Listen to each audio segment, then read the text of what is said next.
Y si pudiéramos predecir la próxima gran crisis económica observando precisamente los datos que los economistas tradicionales siempre han tenido que ignorar. O que directamente han tenido que recortar de sus gráficos. Exacto. Saludos a todos. Es un verdadero lujo estar hoy aquí desgranando este tema para quienes nos escuchan. Un placer.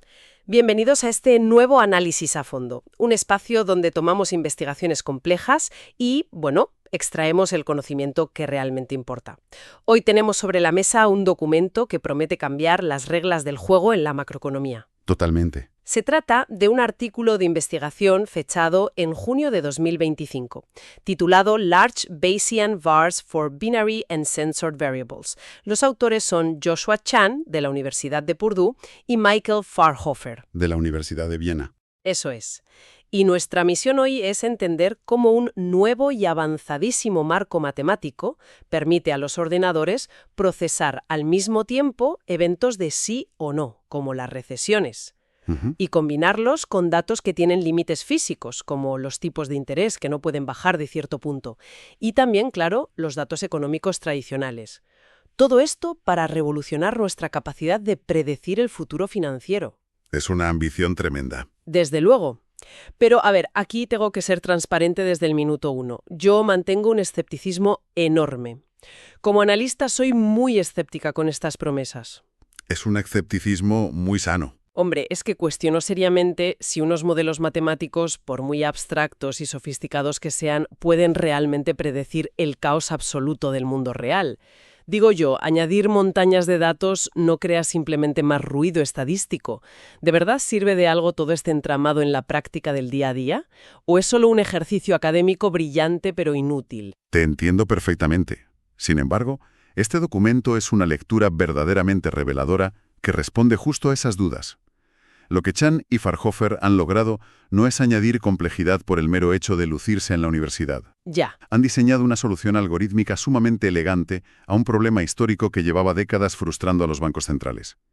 Yo defenderé a lo largo de esta charla que las innovaciones de este modelo específico, conocido como Protobar, resuelven exactamente esos problemas de ruido. Protobar, el nombre se las trae. Sí, no es muy comercial, pero resuelven los problemas de capacidad computacional que mencionas. No es solo teoría, es una herramienta tremendamente práctica. Bueno, a ver, vamos a desglosar esto desde la base, porque no quiero que nos perdamos en la jerga. El documento habla constantemente del punto ciego de la macroeconomía tradicional y señalan directamente a los famosos modelos VAR. Eso es. ¿Qué son exactamente y por qué, supuestamente, fallan en cosas tan inmensamente importantes como predecir si un país se va a ir a pique o no? Parece mentira que el estándar de la industria sea ciego ante lo más grave. Para entender ese punto ciego tenemos que retroceder un poco, a 1980. En aquel entonces el economista Christopher Sims estableció los modelos de vectores autorregresivos. Los VAR. Exacto, los VARs como el estándar de oro. Y ojo, son fantásticos para rastrear la dinámica de variables continuas, es decir, cosas que pueden tomar cualquier valor, que suben y bajan fluidamente. Como la inflación, ¿no? La inflación, el Producto Interior Bruto, los niveles de ingresos. El problema, y aquí está el fallo estructural, es que estos modelos tradicionales sencillamente no saben cómo manejar de forma nativa variables binarias. Ni variables censuradas. Vale, freno ahí. Variables binarias y censuradas. Aterricemos esos dos conceptos en la calle, porque suenan a clase de estadística de cuarto de carrera. Claro. Fíjate en esto. Una variable binaria es simplemente un evento que ocurre o no ocurre. ¿Es blanco o negro? ¿Un 1 o un 0? Vale. El ejemplo perfecto es una recesión económica oficial. ¿La economía está en recesión o no lo está? No hay un término medio. No puedes decir que estamos un poquito en recesión oficial. Claro, el comité la declara o no la declara. Eso es. Por otro lado, una variable censurada es aquella que tiene un límite físico o institucional. Choca contra un muro. El ejemplo más claro en economía son los tipos de interés de los bancos centrales. Que chocan contra el 0. Exactamente. Chocan contra lo que se llama el límite inferior efectivo. Históricamente rondan el 0%, y por mucho que el Banco Central quiera estimular la economía, no pueden bajar infinitamente a un menos 20%. Entiendo. O sea, es como intentar medir la temperatura de ebullición o de congelación de un líquido con un termómetro antiguo de esos de mercurio. Ajá. Un termómetro que físicamente se rompe si la temperatura baja de los 0 grados. El termómetro tradicional funciona de maravilla en un día soleado de primavera. Pero cuando llega el invierno extremo, que es precisamente cuando más necesitas saber qué está pasando para no congelarte, el instrumento simplemente deja de funcionar o te da una lectura plana y falsa. Esa es una analogía brillante. Y el daño de usar ese termómetro roto en las finanzas globales es real y peligrosísimo. Durante episodios cruciales, si el modelo lee ciegamente un 0% en los tipos de interés sin comprender que hay un límite físico, asume que no está pasando nada. Claro, lee un cero constante y dice, pues todo estable. Las previsiones se distorsionan por completo. Esto hace que los modelos estándar sean inadecuados hoy en día, especialmente porque ahora trabajamos con bases de datos inmensas que mezclan constantemente indicadores continuos con estos datos binarios y censurados. Y aquí es donde entra el supuesto héroe de la historia. Si el termómetro tradicional se rompe, ¿qué proponen exactamente estos investigadores para arreglarlo? Presentan este nuevo modelo, el protobar. Sí, según he leído, es una especie de Frankenstein matemático. Combina un modelo Probit para lidiar con los datos de sí o no, un modelo Tobit para los datos censurados que chocan con el cero y el bar continuo de toda la vida. De ahí viene el acrónimo protobar. Ahora todo tiene sentido, pero la forma en que logran unirlos es lo que me hace arquear una ceja. Hablan de algo llamado aumentación de datos. Faltantes. Sí. En lugar de intentar forzar al modelo informático para que entienda un simple 0 o un 1 rígido, el modelo inventa, o más bien simula matemáticamente, una variable latente. A ver, explícame eso de Latente. Imagínalo como una fuerza invisible, una presión oculta en la economía del mundo real, que fluye de forma continua por debajo de la superficie, y cuyo nivel es lo que finalmente provoca ese 0 o ese 1 que nosotros sí podemos observar. Espera, frena un momento. ¿Me estás diciendo que el modelo literalmente se inventa datos que no existen para rellenar los huecos? Bueno, no se los inventa a lo loco. ¡Horre! Es que eso suena peligrosamente a trampa matemática. Suena a que un estudiante fuerza la ecuación inventándose un número al final para que le dé el resultado correcto en el examen y el profesor no le suspenda. Por no hablar del infierno computacional que esto debe suponer. ¿Por qué lo dices? A ver, si un ordenador tiene que calcular mes a mes décadas de historia económica con decenas de estas variables ocultas, que encima dependen unas de otras, el ordenador literalmente saldría ardiendo. Tardaría años en procesar un solo pronóstico. Lo fascinante aquí es cómo los autores resuelven precisamente esa barrera computacional sin hacer trampas. La variable latente no es un número arbitrario sacado de la chistera. Sigue una distribución probabilística muy estricta dictada por los datos que sí observamos. Es decir, se deduce lógicamente. Vale, asumiendo que no hacen trampa. ¿Cómo evitan que el ordenador se cuelgue? Aplican un algoritmo revolucionario. Descubrieron que la estructura matemática de estas variables ocultas crea lo que llaman una matriz de covarianza bandeada. Traduzcamos eso de matriz bandeada para no perder a nadie. ¿Qué significa operativamente para el ordenador? Imagina una cuadrícula de Excel gigante, del tamaño de un estadio de fútbol, llena de números. El algoritmo tradicional leería cada casilla una por una, lo cual es lentísimo. Inviable, claro. Pero los autores descubrieron que esta matriz es dispersa. Es decir, el 99% de esa inmensa cuadrícula son ceros irrelevantes, y los únicos números que importan están agrupados en una línea diagonal estrecha, una banda. ¿Una autopista directa? Exacto. Al enseñarle esta estructura geométrica al ordenador, la máquina ignora millones de cálculos inútiles. Y para moverse por esa banda, usan un motor de simulación llamado Zigzag HMC. Zigzag HMC. Suena a técnica de esquí extremo. Casi. En lugar de calcular con qué fuerza debe moverse por los datos que consume muchísima memoria, el Zigzag HMC es como un explorador que solo necesita saber la dirección. Giro a la derecha o a la izquierda, positivo o negativo. Interesante. Esto permite a los procesadores simular este inmenso volumen de datos invisibles a una velocidad vertiginosa, resolviendo el temido cuello de botella. Es una optimización brutal. De acuerdo, reconozco que el truco de la matriz bandeada y el explorador en zigzag suena a una ingeniería de software inteligentísima. Es un atajo genial. Pero claro, el papel y la teoría lo aguantan todo. Siempre. ¿Qué ocurre cuando conectaron la máquina y la pusieron a predecir el mundo real con datos históricos? Porque los autores no se quedan en la teoría. Ponen a prueba el modelo con datos de la economía estadounidense desde febrero de 1959 hasta diciembre de 2023. Así es. Utilizan la famosa base de datos FredMD. Y para demostrar que su algoritmo no solo es rápido, sino escalable, comparan el rendimiento usando 4 tamaños de datos distintos. Tienen un conjunto básico, uno pequeño, uno medio y uno gigantesco. Gigantesco en términos estadísticos, supongo. Sí, este último procesa 25 variables a la vez, incorporando indicadores complejísimos del mercado laboral, finanzas, consumo, y los resultados fuera de la muestra, es decir, probando el modelo en datos del pasado que el ordenador no había visto durante su entrenamiento para ver si lograba predecir las recesiones. ¿Y qué tal? Son abrumadores. Funciona. Ojo con esto, porque aquí me sale la vena crítica otra vez. En ciencia de datos moderna sabemos de sobra que meter datos por meter suele acabar en desastre. Es el temido sobreajuste o overfitting. A veces, más datos solo significan más ruido estadístico que confunde a la máquina en lugar de ayudarla. Totalmente cierto. Entonces, ¿por qué procesar 25 variables es mejor que fijarse en las 4 o 5 métricas clave que mira la Reserva Federal todos los días? Es una objeción de manual y muy acertada. La razón por la que este conjunto de datos gigante no se atraganta con el ruido es por otra técnica que aplican, llamada el prior de herradura o horseshoe priori. Prior de herradura. A ver qué animal matemático es este ahora. Olvida el nombre técnico y piensa en ello como la mesa de mezclas de un ingeniero de sonido en un estudio de música. Este algoritmo analiza las 25 pistas de audio a la vez. Detecta instantáneamente cuáles son puro ruido de estática o micrófonos vacíos y baja su volumen a cero agresivamente. Ah, silencia lo inútil. Exacto. Al mismo tiempo permite que las variables que muestran la voz principal, la señal fuerte y real, se escuchen nítidas y altas. Gracias a este filtro inteligente, el modelo evita confundirse y logra predecir las recesiones con hasta un año de antelación. Vale, el filtro actúa como un ecualizador automático que limpia la basura. Te compro el punto.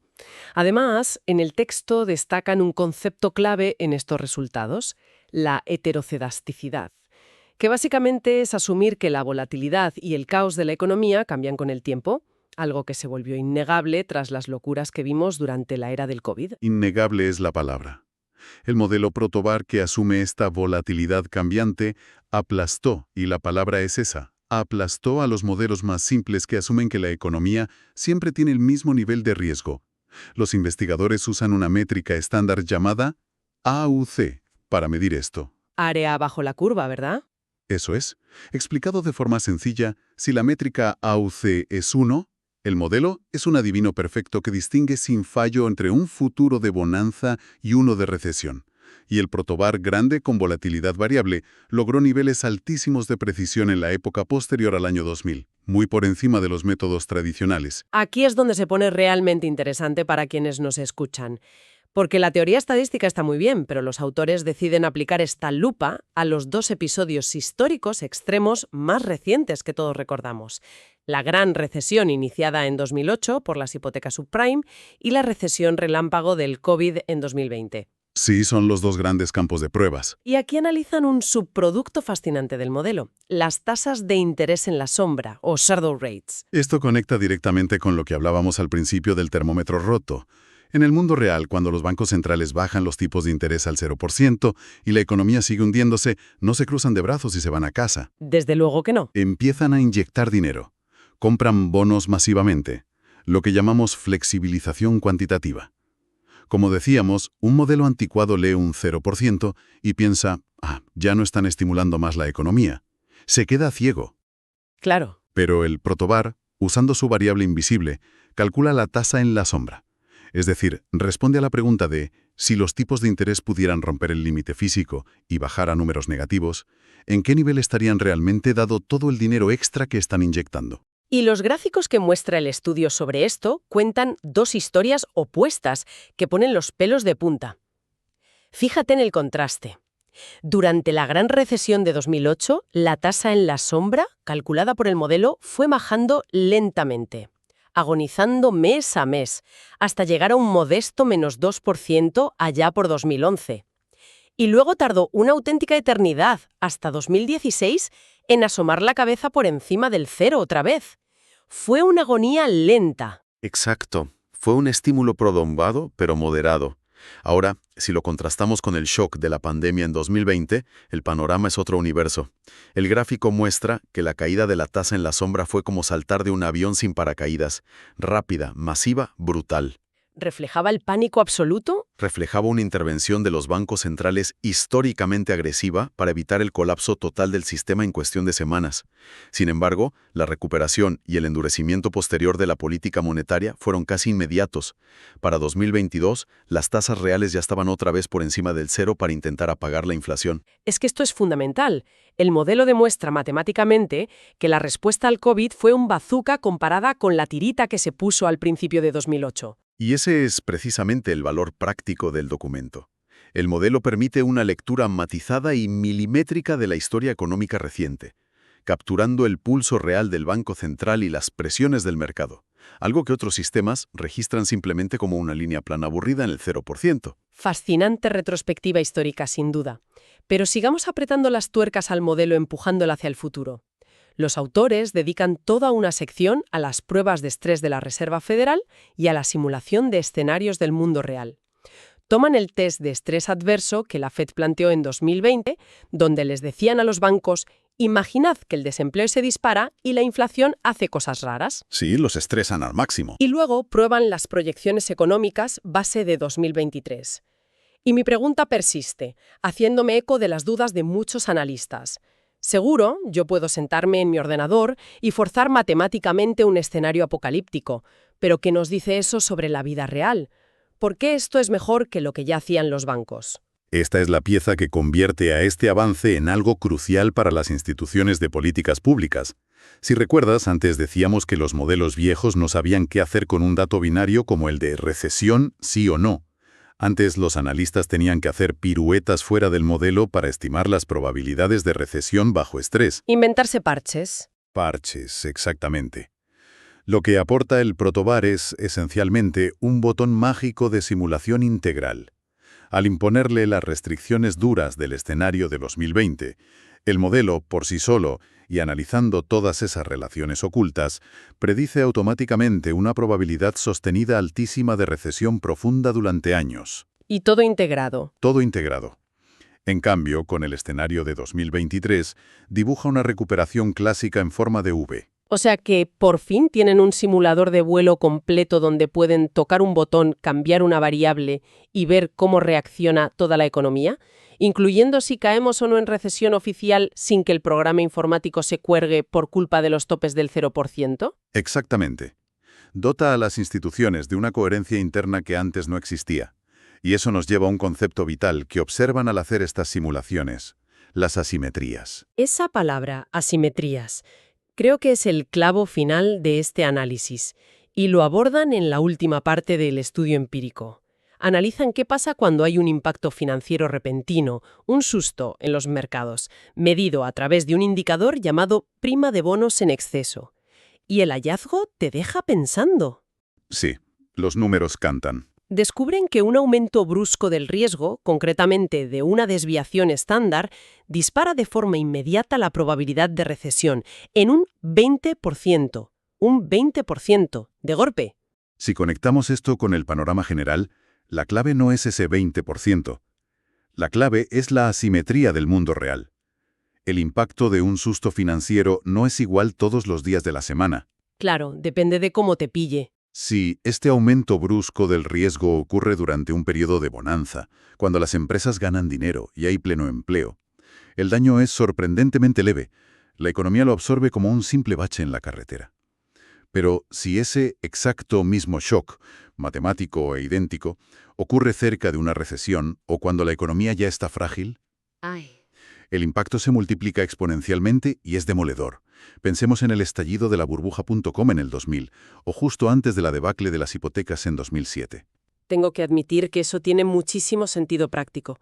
Es como una analogía que usamos siempre en la vida cotidiana. Imagina que vas caminando y de repente recibes un empujón inesperado. Si estás firmemente plantado en el suelo de la calle, sano, fuerte y con los dos pies apoyados, apenas te mueves, pierdes el equilibrio medio segundo, te ríes y sigues caminando. Una anécdota sin más. Y escayolada, que representaría una economía frágil y sobreendeudada. Amigo, ese empujón es absolutamente letal y te precipita al vacío sin remedio. Una descripción muy gráfica, y es exactamente lo que los investigadores demuestran numéricamente. Los modelos anteriores trataban todos los empujones por igual, sin importar dónde estuviera parada la economía. El modelo Protobar, al incorporar la volatilidad cambiante y las variables latentes, por fin es capaz de ver la enorme diferencia matemática entre el empujón en tierra firme y el empujón en el precipicio. Esa es su gran victoria empírica. Menudo panorama. Entonces, ¿qué significa todo esto de cara al futuro? Es momento de recapitular esta densa y apasionante exploración técnica para quienes nos escuchan y dejar claras las conclusiones de todo este viaje. Vamos con los aprendizajes clave del documento. Punto 1. Los modelos macroeconómicos tradicionales que han guiado las políticas durante 4 décadas eran peligrosamente ciegos a eventos límite, rompiéndose como termómetros viejos ante situaciones extremas. Punto 2. El revolucionario modelo Protobar soluciona esta ceguera introduciendo variables latentes. Imaginemos presiones invisibles en la economía que explican esos eventos extremos y resuelven el monumental atasco informático utilizando algoritmos ágiles que actúan como exploradores eficientes en mares de datos. Punto 3. La prueba del algodón. Al aplicar este modelo gigante al mundo real y utilizar filtros inteligentes como el prior de herradura para silenciar el ruido estadístico, el sistema mejora radicalmente la predicción de recesiones. Además, nos permite ver la historia económica con unas gafas nuevas, revelando la verdadera magnitud de las intervenciones de los bancos centrales a través de las tasas en la sombra, diferenciando el modesto rescate de 2008 del bazooka monetario de 2020. Y el último pilar, el punto 4. El impacto de una crisis no es simplemente una fórmula lineal. La economía real es brutalmente asimétrica. Un shock financiero es un bache si estamos en expansión, pero es un empujón al vacío si la economía ya está débil. El momento en el que ocurre lo es todo. Y me gustaría dejar una idea provocadora para que nuestra audiencia reflexione después de terminar esta sesión. Adelante, te escuchamos. Hoy hemos estado hablando exclusivamente de economía, de variables latentes, flujos ocultos que se disfrazan detrás de topes artificiales o simples ceros y unos en las estadísticas financieras. Pero pensemos en esto aplicado a otras fronteras del conocimiento humano. ¿Cómo cuáles? En la investigación médica, en la psicología del comportamiento o en el rastreo del cambio climático. ¿Cuántos eventos críticos de sí o no en nuestro propio entorno están impulsados por fuerzas continuas e invisibles que siempre han estado ahí, pero que solo ahora, con el algoritmo adecuado, finalmente podríamos empezar a medir y anticipar? El límite ya no es la capacidad del ordenador, sino nuestra imaginación para modelar la realidad. Una reflexión profundísima que expande verdaderamente los horizontes de lo que hemos discutido hoy. Agradezco enormemente a todos quienes nos acompañan por sumergirse con nosotros en este análisis a fondo. Hemos desgranado un tema denso, pero vital para entender cómo se anticipan las tormentas del mañana. La investigación avanza a pasos agigantados y es un auténtico privilegio descifrarla juntos. Les animo a seguir explorando, a cuestionar los datos que nos rodean y a mantener siempre esa mentalidad crítica y curiosa. Ha sido un verdadero placer compartir este espacio de conocimiento. Un saludo a todos y hasta nuestra próxima disección.